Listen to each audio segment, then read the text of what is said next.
Good afternoon. શરૂઆત કરીએ માર્કેટની અપડેટ સાથે. તો એક મજબૂતી સાથે નિફ્ટી અત્યારે 22,050ને ઉપરના લેવલ્સ યથાવત છે, નવા રેકોર્ડ, અને અત્યારે 150 અંકની મજબૂતી. સેન્સેક્સ 73,200ની ઉપર, ત્યાં પણ આજે નવા રેકોર્ડ બન્યા ખુલતાની સાથે જ અત્યારે પણ 650 અંકની મજબૂતી છે. નિફ્ટી બેંકના લેવલ્સ જોઈએ, લગભગ 400 અંક આસપાસની તેજી છે. 48,100 ઉપર અત્યારે જોઈ રહ્યા છે નિફ્ટી બેંકમાં કારોબાર થતો આપણને દેખાઈ રહ્યો છે મજબૂતી સાથે. તો મિડકેપ પર પણ નજર કરો. મિડકેપમાં પણ એક ખાસી ખરીદદારી અત્યારે 450 અંક ઉપર છે, 47,880 ઉપર. એડવાન્સ ડિક્લાઇન રેશિયો પણ પોઝિટિવ, જ્યાં 1233 શેર્સ અત્યારે વધી રહ્યા છે, તો 1051 કાઉન્ટર્સ ઘટી રહ્યા છે. Positive market grid. Nifty gainers જોઈ લઈએ પહેલાં. Wipro, ONGC, HCL Tech Mahindra, Infosys, બધા જ ઓલમોસ્ટ આઈટી દિગ્ગજ આપણને નિફ્ટી ગેનર્સમાં દેખાઈ રહ્યા છે. ત્યારબાદના ઘટનારા કાઉન્ટર્સ છે. એચડીએફસી લાઈફ સૌથી વધારે ઘટાડો છે અત્યારે નિફ્ટી લૂઝરમાં, 4% નીચે. બજાજ ફિનાન્સ, હિન્ડાલ્કો, બજાજ ફિનસર્વમાં પણ ઘટાડો છે. ઓવરઓલ માર્કેટને સમજીએ અને વ્યૂ આપણા એક્સપર્ટ પાસેથી લઈએ. એલકેપી સિક્યુરિટીઝના કુનાલ શાહ આપણી સાથે જોડાઈ ગયા છે. કુનાલ, ગુડ આફ્ટરનૂન, સ્વાગત છે આપનું, અને મકર સંક્રાંતિની આપને હાર્દિક શુભકામના. શરૂઆત કરીએ સૌથી પહેલાં જે રીતે આજે એક શુભ દિવસ અને એક મુહૂર્ત પણ કહી શકાય, અને માર્કેટ માટે પણ, કારણ કે નવા રેકોર્ડ સાથે આપણને ઇન્ડેક્સ ખુલતા દેખાયા. કઈ રીતે આગળ હવે એક્શન તમે જોઈ રહ્યા છો ઇન્ડેક્સમાં, કારણ કે સ્ટોક સ્પેસિફિક પણ ખાસ પોઝિટિવિટી છે કુનાલ? આઈ થિંક મોમેન્ટમ હજી સ્ટ્રોંગ છે માર્કેટ્સમાં. જે રીતે આપણે 22,000 લેવલ સરપાસ કરી નાખ્યો છે. લાસ્ટ વીક આપણે જોયેલું કે બ્રોડ કન્સોલિડેશન હતું, જે 21,500 અને 750ની રેન્જ હતી. જેવી રીતે બ્રેકઆઉટ આવ્યું ત્યારથી સીધા આપણે ગેપ અપ ઓપનિંગ સાથે 22,000 લેવલ જોયો છે. આ મોમેન્ટમ હજી કન્ટિન્યુ રહેશે. હાયર એન્ડમાં 22,200 નેક્સ્ટ ટાર્ગેટ લાગે છે નિફ્ટી માટે. તો કોઈ પણ ઘટાડો મળે તો બાય કરીને જ હમણાં અપ્રોચ રાખવું જોઈએ. સ્પેસિફિકલી ચીજ છે, આઈટીના રિઝલ્ટ સારા આવવાથી આઈટી ઇન્ડેક્સ લાસ્ટ વીક 4.9% ઉપર હતું, જેના વજહથી નિફ્ટીમાં બ્રેકઆઉટ આવી ગયો. જ્યાં સુધી બેંક નિફ્ટીની વાત છે, એચડીએફસીનું કાલે રિઝલ્ટ છે, બધા એના માટે વેઇટ કરે છે. 48,000 એક રેઝિસ્ટન્સ હતો, જે આજના ટ્રેડિંગ સેશનમાં આપણે ક્રોસ કર્યો છે, અને 48,000ની આસપાસ જ આપણે ટ્રેડ કરે છે. આના ઉપર સસ્ટેન રહેવું બહુ ઇમ્પોર્ટન્ટ છે. એચડીએફસી બેંકનું પણ સારું રિઝલ્ટ આવી ગયું કાલે, તો ફોલોઅપ તમારા બધા લાર્જ બેંક્સમાં પણ સારું મોમેન્ટમ બિલ્ટઅપ થવાનું સ્ટાર્ટ થઈ જશે. તો ત્યાં તમને બેંક નિફ્ટી 50,000ના લેવલ સુધી જતું જ દેખાશે. સો આઈ થિંક બહુ ઇમ્પોર્ટન્ટ છે. એક ક્રુશિયલ લેવલ પર છે બેંક નિફ્ટી. અહીંયાથી 48,000ના ઉપર સસ્ટેન થઈ જશે, તો પછી 49,000, 50,000ના લેવલ્સ આપણને ઇઝીલી દેખાય છે. Okay, thank you. ઓવરઓલ આપણને એક બનતો દેખાઈ રહ્યો છે માર્કેટ પર. એચડીએફસી બેંકના પણ આવતીકાલે પરિણામ, એને લીધે પણ એક ફોકસ રહેશે. સ્ટોક સ્પેસિફિક ચર્ચાની શરૂઆત કરીએ. ઓવરઓલ એક સેક્ટર સાથે શરૂઆત કરીએ રાધર કુનાલ આપણે, એ છે આઈટી. કારણ કે જે રીતે એક Q3 અર્નિંગ્સની શરૂઆત દિગ્ગજ આઈટી કંપનીઓ દ્વારા શુક્રવારે આપણે જોયું કે ઇન્ફોસિસ અને ટીસીએસના પરિણામનું એક પોઝિટિવ રિએક્શન હતું. આજે વિપ્રો અને એચસીએલ ટેકના પરિણામને લીધે એક મજબૂતી, ઇન્ડેક્સ 2% મજબૂત, નવા રેકોર્ડ બનતા આપણે જોયા. સ્ટોક્સ પણ 52 વીક્સ હાઈ પણ આપણને, અને કોઈ સ્ટોક્સ આપણને ઓલ ટાઈમ હિટ થતા દેખાઈ રહ્યા છે. અત્યારે એફએન્ડોમાં પણ જોઈએ તો મિડકેપ, લાર્જ કેપ બધા જ. ઓએફએસએસ સૌથી વધારે ગેઇનર કાઉન્ટર છે એફએન્ડોમાં, લોંગ બિલ્ટઅપ 7.5%ની મજબૂતી સાથે. Oracle Financial Services followed by Wipro, સાથે અન્ય આઈટી શેર્સમાં જોઈએ તો એચસીએલ ટેક, બધી બાજુ એક ખરીદારી. ટેક મહિન્દ્રા આપણને બતાવી રહ્યું છે. આ સેક્ટર પર જ એક ઓવરઓલ આપનો વ્યૂ લઈએ. આઈ થિંક ડેફિનેટલી અગર સેક્ટરની વાત કરું તો મેજર અંડર પરફોર્મર હતું લાસ્ટ યરનું, અને આ યરમાં આપણે ફ્રેશ મોમેન્ટમ બિલ્ટઅપ થતા સ્ટાર્ટ થયું છે. તો ડેફિનેટલી બોટમ બની ગયું છે આઈટીમાં, જે આપણે બધા સારી બાઇંગ જોઈએ છે. સો આઈ થિંક ઇન્ડેક્સના પર્સપેક્ટિવથી તમે વાત કરશો, ઇનફેક્ટ નેક્સ્ટ 2 to 3 મંથ માટે પણ આપણે સારી મોમેન્ટમ જતા જોશું જ આગળ. તો આઈટી પર વ્યૂ બુલિશ જ છે. જે સ્પેસિફિક કાઉન્ટર છે, જે આપણે વિપ્રો આજે જોયું, જે તમે ફંડામેન્ટલી પણ કહી શકો કે અંડર વેલ્યુ સ્ટોક છે. ટેકનિકલી પણ કહી શકો કે સ્ટોક ચાલ્યો નતો, હવે ચાલવાનું સ્ટાર્ટ કરે છે. તો આઈ થિંક આ મોમેન્ટમ હજી કન્ટિન્યુ રહેશે. એચસીએલ ટેક છે, જે સારું લાગે છે. ટેક મહિન્દ્રા હજી પણ સ્ટોકે જસ્ટ ચાલવાનું સ્ટાર્ટ કર્યું છે. આઈ થિંક ઘણી બધી અપસાઇડ બાકી છે. તો આઈટી એવું ઇન્ડેક્સ છે જ્યાં તમે કોઈ પણ ઘટાડો મળે ત્યારે તમે બાય કરીને ચાલુ છે.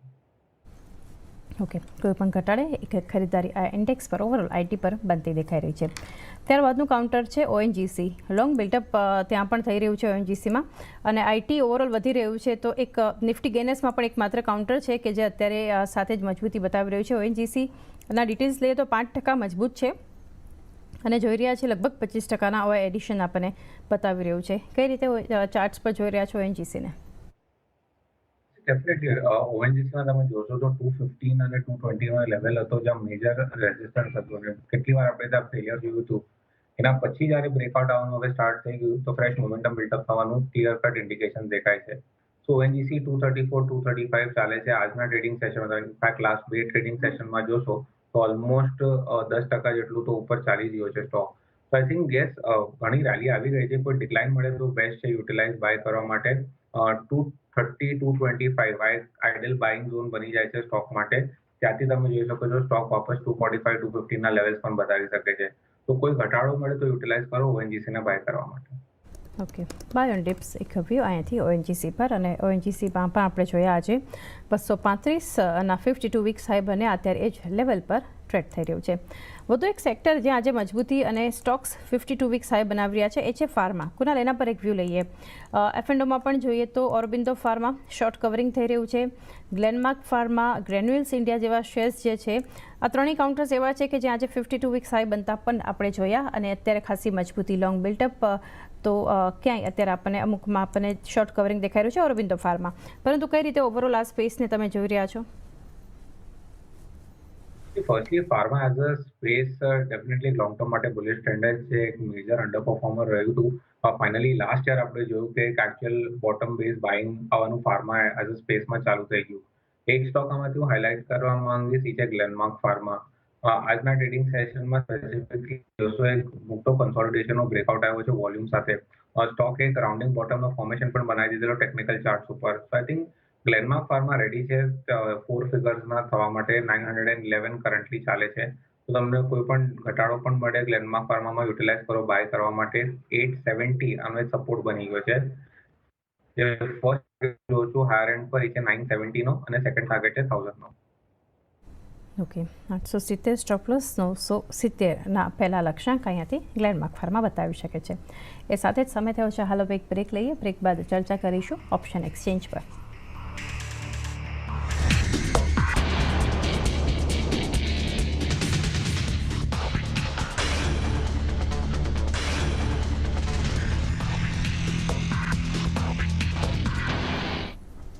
સ્વાગત છે એકવાર ફરી વાયદાથી ફાયદો પર આપનું, અને હવે ચર્ચા કરીએ ઓપ્શન એક્સચેન્જ પર.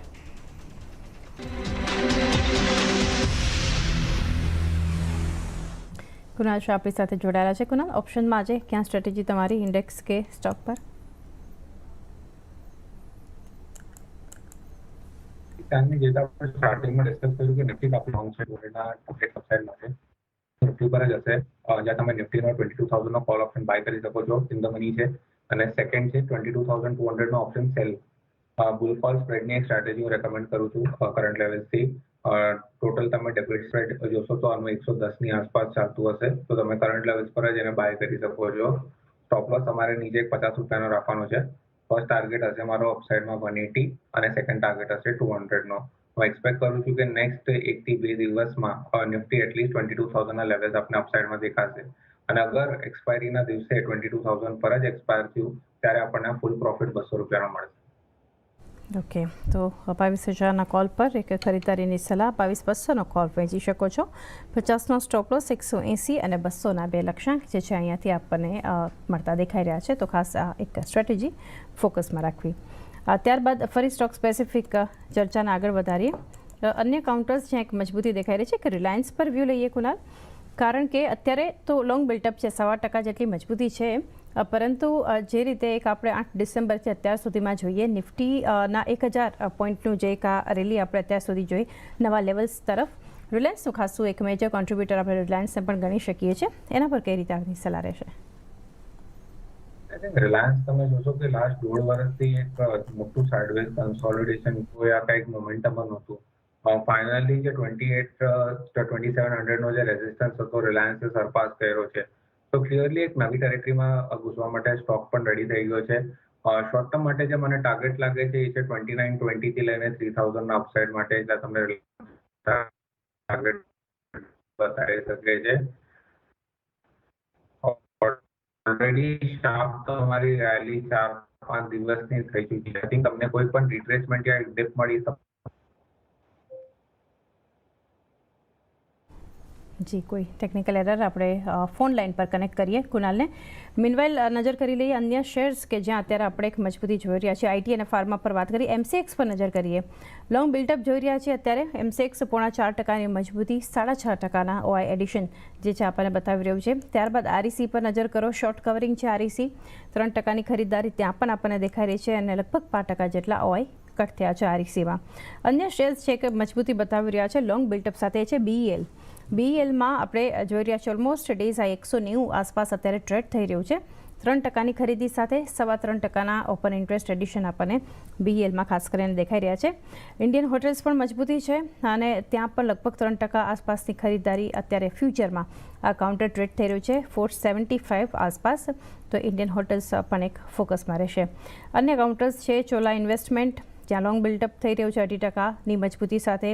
બીએચએલ આજે એક ખાસ મેજર રિએક્શન રહ્યું છે બીએચએલમાં. શોર્ટ કવરિંગ 2.5%ની મજબૂતી સાથે જોઈ રહ્યા છીએ. અને આજે સવારે જે એક સમાચાર પણ આપણે સ્ટોક્સી ન્યૂઝમાં શેર કર્યા હતા એનએલસી ઇન્ડિયા તરફથી જે કંપનીને ઓર્ડર મળ્યો છે ત્યારબાદ 52 વીક્સ હાઈ પણ બનાવ્યા બીએચએલે અને ખાસી એક મજબૂતી પણ આપણને કાઉન્ટરમાં દેખાઈ રહી છે.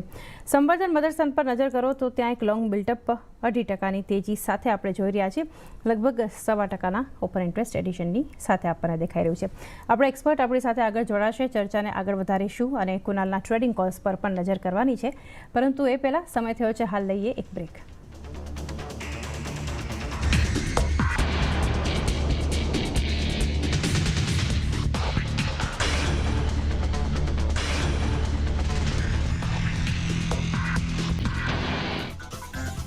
સ્વાગત છે એકવાર ફરી ફાયદાથી ફાયદો પર આપનું અને કુનાલ શાહ આપણી સાથે જોડાયેલા છે. કુનાલ, અન્ય શેર્સ પર ચર્ચા કરીએ તે પહેલાં ટ્રેડિંગ કોલ્સ જાણીએ આપના.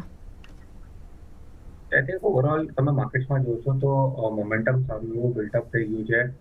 ફર્સ્ટ છે PSU bank as a space, એ મને ઘણી સારી લાગે છે કરંટ લેવલ્સથી પણ. એમાંથી મારો ટોપિક અહીંયા કરંટ લેવલ્સ પર હશે કેનરા બેંક. કેનરા બેંક તમે જોશો કે એક ડેલી ચાર્ટ સ્ટ્રક્ચર પર હાઈ લોનું ફોર્મેશન હજી પણ ઇન્ટેક્ટ જ છે. સ્ટોક એક બુલિશ અંડરટોન છે.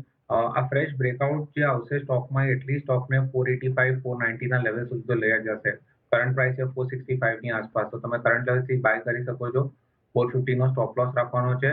490 ફર્સ્ટ ટાર્ગેટ હશે ઇનફેક્ટ અને સેકન્ડ ટાર્ગેટ હશે 500 નો પણ. તો કેનરા બેંક મારો પહેલો પિક હશે બાય સાઇડમાંથી. સેકન્ડ સ્ટોક જ્યાં મોમેન્ટમ હજી ફ્રેશ બિલ્ટઅપ થતું મને દેખાય છે એ સ્પેસિફિકલી સ્પેસ છે રેલવેઝ. તો રેલવેઝ તમે જોયું ઓલરેડી એક સારા મોમેન્ટમમાં બિલ્ટઅપ છે. ત્યાં આઈઆરસીટીસી જે હિસાબથી મોમેન્ટમ બિલ્ટઅપ થયું છે આઈ થિંક અહીંયાથી પણ એક ફર્ધર અપવર્ડ ટેરેટરીમાં જશે. ઇનફેક્ટ 1000ના લેવલ્સ પણ દેખાય છે બહુ શોર્ટ ટર્મમાં. સો આઈઆરસીટીસી 965 ની આસપાસ કરન્ટલી ચાલે છે. તમે કરંટ લેવલ્સથી પણ એને લોંગ કરી શકો છો. 940 આ એક સપોર્ટ બની ગયું છે સ્ટોક માટે અને 995 થી લઈને 1010ના લેવલ્સ અપસાઇડ આઈઆરસીટીસીમાં દેખાઈ શકે છે. ઓકે, બે counters Canara bank 450 stop loss, 490 અને 500ના લક્ષ્યાંક માટે. આઈઆરસીટીસી 940નો સ્ટોપ લોસ, 995 1110ના લક્ષ્યાંક જે છે 1010 ઇનફેક્ટ લક્ષ્યાંક ધ્યાનમાં. 1010ના બીજા લક્ષ્યાંક રાઈટ કુનાલ? યસ. ઓકે, 1010ના બીજા લક્ષ્યાંક, પહેલો લક્ષ્યાંક 995 બનતો અહીંયાથી દેખાઈ રહ્યો છે. અન્ય શેર્સ તરફ જઈએ કુનાલ. એક વ્યૂ એમસીએક્સ પર લોંગ બિલ્ટઅપ છે, 3.5%થી વધારે ઉપર છે અત્યારે ફ્યુચરમાં. 6.5%ના ઓઆઈ એડિશન જે છે આપણને એમસીએક્સમાં ખાસ કરીને દેખાઈ રહ્યા છે.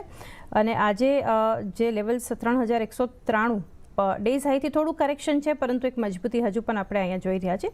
એના પર કઈ રીતે સલાહ રહેશે? આઈ થિંક એમસીએક્સમાં પણ આપણે એક સારી એવી રેલી જોયેલી. એના પછી એક સાઇડવેઝ કન્સોલિડેશનમાં વયો છે સ્ટોક. હજી એ કન્સોલિડેટ જ થાય છે. યસ્ટરડેના જે ટ્રેડિંગ સેશન હતું જે ફ્રાઇડેનું હતું કે આપણે સારું ઉપરના લેવલથી આપણે કરેક્શન જોયેલું ઇન્ટ્રાડે બેસિસ ઉપર. પણ એ કરેક્શન પૂરું અબ્ઝોર્બ થઈ ગયું છે અને વાપસ આજના સેશનમાં આપણે બાઇંગ જોઈએ છે. તો ક્લિયરલી તમે કહી શકો કે કન્સોલિડેશનના રેન્જમાં છે. 3200ના ઉપર એકચ્યુઅલ બ્રેકઆઉટ આમાં કન્ફર્મ થઈ જશે. પછી સ્ટોક ઇમિડિયેટલી 3300ના લેવલ્સ દેખાડી શકે છે. તો મારું વ્યૂ છે કે વેટ એન્ડ વોચ કરે. એકવાર 3200 સરપાસ કરે છે પછી તમે ફ્રેશ લોંગ પોઝિશન ક્રિએટ કરી શકો છો. 3150નો સ્ટોપ લોસ રાખો અને 33ના ટાર્ગેટ અપસાઇડ માટે. ઓકે, એક વ્યૂ અહીંયાથી એમસીએક્સ પર બનતો દેખાઈ રહ્યો છે. વધુ એક શેર છે ભારત ઇલેક્ટ્રોનિક્સ લિમિટેડ બીઈએલ. અત્યારે જોઈ રહ્યા છીએ 3% મજબૂત છે. 189 52 વીક્સ હાઈ આજે કુનાલ કાઉન્ટરમાં બન્યા છે અને અત્યારે લોંગ બિલ્ટઅપ છે. 3.5%ના ઓઆઈ એડિશન પણ આપણે જોઈ રહ્યા છીએ. એના પર વ્યૂ? આઈ થિંક વ્યૂ કાફી બુલિશ છે સ્ટોક ઉપર, પણ ડિફેન્સ એઝ અ સ્પેસ એમ પણ સારું કરે છે. આજના ટ્રેડિંગ સેશનમાં બીએલમાં એક 7 to 8 ડેઝનો કન્સોલિડેશન હતો, એમાં એક બ્રેકઆઉટ આવ્યો છે. સ્ટોક 195-200 ના લેવલ્સ ટેસ્ટ કરવા માટે રેડી થઈ ગયો છે. સો કરંટ લેવલથી આ કોઈ ઘટાડો મળે તોય તમે બાય કરો. 184 નો સ્ટોપ લોસ રાખો. 195 ફર્સ્ટ ટાર્ગેટ છે અને 200 સેકન્ડ ટાર્ગેટ છે. ઓકે, 195 અને 200 બે લક્ષ્યાંક આપણને બીએલ પર આવતા દેખાઈ રહ્યા છે. ચોલા ઇન્વેસ્ટમેન્ટ પર પણ એક સલાહ લઈએ. ત્યાં લોંગ બિલ્ટઅપ છે, 2.5% મજબૂત અને 3.5%ના ઓય એડિશન આપણને બતાવી રહ્યું છે અહીંથી ચોલા ઇન્વેસ્ટમેન્ટ. એના પર કઈ રીતે સલાહ રહેશે? આઈ થિંક ચોલા ફાઇનાન્સની જ્યાં સુધી હું વાત કરું છું 1280 ની આસપાસ સ્ટોક ટ્રેડ કરે છે. આપણે એક સારું કરેક્શન જોયું હતું સ્ટોકમાં શોર્ટ ટર્મ બેસિસ ઉપર, પણ એ કરેક્શન વાપસ પૂરું અબ્ઝોર્બ થઈ જાય છે અને અહીંયાથી વાપસ એક સ્ટ્રોંગ બાઇંગ દેખાય છે. સો ક્લિયર કટ એક શોર્ટ કવરિંગનો મૂવ પ્લે આઉટ થઈ શકે છે ચોલા ફાઇનાન્સમાં. 1280 ની આસપાસ સ્ટોક ચાલે છે. સપોર્ટ બની ગયો છે સ્ટોકનો 1240 નો. ફર્સ્ટ ટાર્ગેટ હશે 1325 અને સેકન્ડ ટાર્ગેટ હશે 1341 નો. તો ચોલા ફાઇનાન્સ પણ કરંટ લેવલથી તમે લોંગ કરી શકો છો. 1341 બીજા લક્ષ્યાંક અહીંયાથી ચોલા ઇન્વેસ્ટમેન્ટ પર. સંવર્ધન મધરસન ઇન્ટરનેશનલ, અહીંયા વ્યૂ લઈએ તો અત્યારે 2.5% મજબૂત છે અને જોઈ રહ્યા છીએ લોંગ બિલ્ટઅપ 1.5%ના ઓય એડિશન આપણે જોઈ રહ્યા છીએ. 111.52 વીક્સ હાઈ છે. કુનાલ એ તરફનો એક અટેમ્પ્ટ હતો આજે. અમુક જ અંક કહી શકાય કે 0.50% જેટલું 0.50 પોઈન્ટ જેટલું દૂર 110 સાડાના એક કહી શકાય કે આપણે 52 વીક્સ હાઈને નજીકનો જે અટેમ્પ્ટ હતો, ત્યારબાદ જે સ્ટોક છે અત્યારે ડેઝ હાઈ પર ટ્રેડ થઈ રહ્યો છે. તમે કઈ રીતે જોઈ રહ્યા છો? તો ઓવરઓલ બ્રેકઆઉટ તો સ્ટોકમાં તમે લાસ્ટ વીકમાં જ આવી ગયું હતું. હવે ફોલોઅપ મૂવ ચાલે છે. જે બ્રેકઆઉટ આવ્યું એના પછી સ્ટોક કન્ટિન્યુઅસલી એક હાયર લોનો ફોર્મેશન બનાવે છે. સપોર્ટ હવે સ્ટોકને છે 106 નો. તો જ્યાં સુધી 106 નથી તોડતું ત્યાં સુધી સ્ટોક બુલિશ છે. ઇમિડિયેટ બેસિસ પર સ્ટોક તમને 114 થી લઈને 116 ના ટાર્ગેટ બતાવી શકે છે. 116 સુધીના લક્ષ્યાંક આપણને અહીંથી સંવર્ધન મધરસન બતાવી શકે છે. પોલીકેબ પર એક વ્યૂ શોર્ટ કવરિંગ 2.5% મજબૂત, 2.5%ના ઓય કટ થતા દેખાઈ રહ્યા છે. તો કઈ રીતે તમે જોઈ રહ્યા છો કાઉન્ટરને પોલીકેબ? આઈ થિંક પોલિકામાં જે હિસાબથી ન્યૂઝ બેઝ એક્શન હતી, આઈ થિંક આ લેવલ્સ પર એક કન્ક્લુઝિવ ડિસિઝન લેવું થોડું ડિફિકલ્ટ થઈ જશે. આઈ થિંક વેટ એન્ડ વોચમાં છે સ્ટોક. કોઈને અગર લોંગ પોઝિશન્સ પ્લે કરવી પણ હોય કરંટ લેવલથી, સ્ટોકમાં આટલો મોટો કરેક્શન આવ્યો છે તો એક સ્ટ્રિક્ટ સ્ટોપ લોસથી કામ કરવું જોઈએ અને સ્ટોપ લોસ હશે 3950 નો. તો 3950 ના સ્ટોપ લોસથી તમે લોંગ કરો 4200 ના ટાર્ગેટ્સ માટે. બટ મારો આમાં પર્સનલી કોઈ વ્યૂ નથી સ્પેસિફિકલી કે એક અપસાઇડ યા ડાઉનસાઇડ માટે મોમેન્ટમ. સિન્સ સ્ટોક આટલો મોટો કરેક્ટ થઈ ગયો છે તો પ્રોબ્લી એક નાનું પુલબેક આવી શકે, પણ તમે સ્ટ્રિક્ટ 3950 ના સ્ટોપ લોસથી બાય કરી શકો છો. ઓકે, રિકવરી અહીંયાથી પોલીકેપ પર બનતો દેખાઈ રહ્યો છે. એ સાથે કુનાલ, સમય થયો છે કે રજા લઈએ આપના ડિસ્ક્લોઝર્સ. આપણે જેટલા પણ સ્ટોક ડિસ્કસ કર્યા છે અમારા ક્લાયન્ટ્સને. જી કુનાલ, આભાર આપનો અમારી સાથે જોડાઈ અને વાયદા બજારના સંકેતો પર ચર્ચા કરી. તો એ સાથે જ વાયદાથી ફાયદોમાં પણ આટલું જ. મને પણ આપશો રજા. આગળ નીરજ લઈને આવી રહ્યા છે ક્લોઝિંગ બેલ. જોતા રહો CNBC બજાર.